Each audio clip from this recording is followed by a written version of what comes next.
Hey guys, in this video I'll show you how to change name on Khan Academy. Very easy. You come here first. On the top right you'll see your username. Go ahead and click on that. And then I need you to click on settings. Okay? So now on this page you'll see the account section. And you can come here and edit your nickname. This is basically the name that will appear around Khan Academy and how basically your friends and coaches will recognize you. What you can also do is change your username as well, set that up, and this will appear on your Khan Academy address, right? Your profile URL. I'll change my nickname. I'll name it Answer ASAP. There we go. And then all I need to do is come down here and click on Save Changes, okay?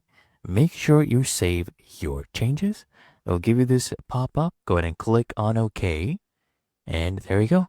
Our changes has been saved. There we go. As you can see, really that easy and simple.